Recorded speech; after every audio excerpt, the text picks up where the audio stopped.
What is going on, guys? Welcome back to the channel. Thanks so much. Tonight we are going to talk about the Ford Motorcraft Silicone and something that I found out. Make sure to watch this video if you got any questions about using silicone on your Ford diesel. Alright guys, let's go.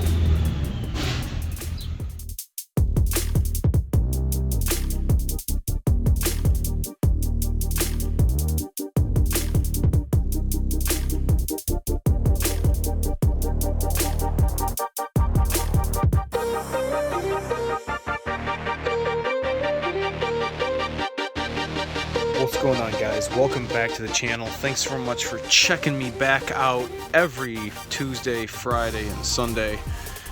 I want to talk about something that's really been bugging me, and it is the use of silicone in the repairs that I do on these vehicles. Now, when a vehicle comes in for warranty, the referee is Ford. The rule makers are Ford, and there are very explicit instructions and procedures that we have to follow when reassembling these engines or when doing any repairs, whether it's on this or if it's on this.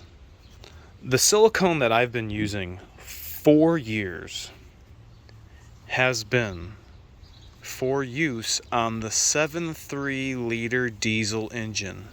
Okay? It was brought to my attention by my mentor, whom I think about all the time, and he had made a good point that diesel fuel inherently is going to get into the crankcase. It's just what it's going to do. And you're going to have some fuel dilution. And what is that going to touch inside the engine? That's going to touch the silicone.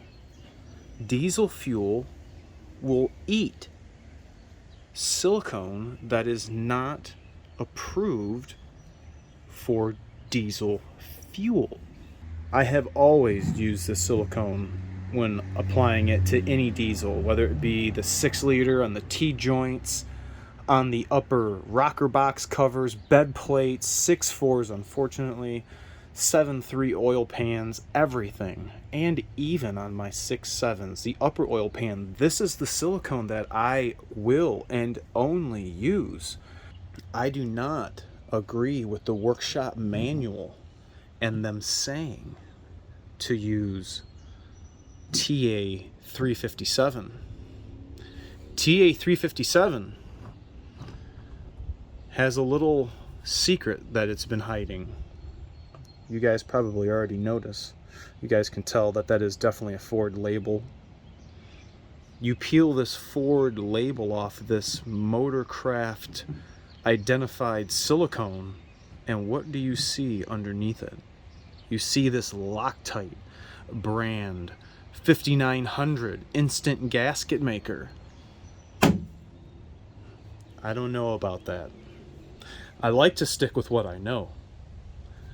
I just recently noticed that the same silicone, now this part number is TA-31, although that is an old logo, an old label.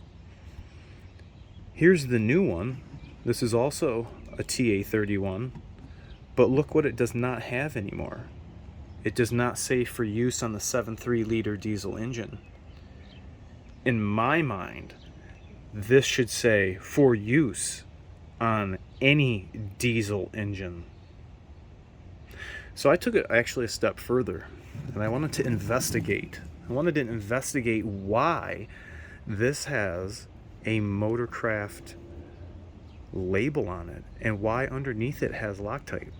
Those answers I could not find out, and I don't know really who to ask those questions to. But I have some unanswered questions. However, one did get answered, and it is when I called Loctite. I got a hold of them, and somebody got a hold of me and said that I needed to talk with their commercial department. And I did just that, and I spoke to a very helpful gal who was able to walk me through everything that I needed to know. I told her what I was trying to do and the information that I was looking for. And after reviewing some of the materials that this is made out of, she indicated to me that this is not impermeable to diesel fuel, i.e., as in we should not be using this in a diesel application. Does that make any sense to you?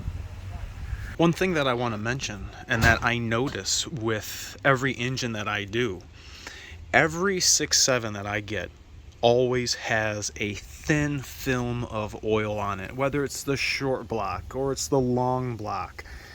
If these engines are getting built, they're being built from a short block. It just doesn't come from parts to a long block. It has to be assembled.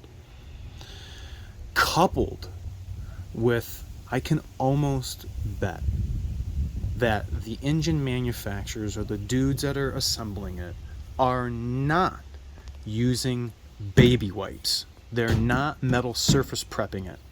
And accompanying that with the wrong silicone that Loctite has said is not impermeable to diesel fuel. Why would we be using that? 20,000 miles, boom, you got an upper oil pan leak. 30,000 miles, got an upper oil pan leak. 50,000 miles, now you got an upper oil pan leak. This is not what we are supposed to be using. This is what the workshop manual is saying to use. I do not agree with it, and nor will I use TA-357. If you want to do your EcoBoost or any of your gas jobs, by all means use that silicone. If you are going to use any silicone on your diesel, make sure it is TA-31. This is the only thing I've ever used and the only thing I will ever use on a diesel application. I want you guys to tell me in the comment section below, what silicone are you using? Change my mind. Tell me that this is what you should be using, because I know it's not what we should be using. I want to talk to somebody at Ford. I think this needs to be changed in the workshop manual for repeat repairs. We do not want these trucks coming back with oil leaks. Let's start using the right silicone, people. This is not what we should be using. Thanks so much for watching. Remember to like, comment, sub, share, and I'll catch you guys all next time. See ya!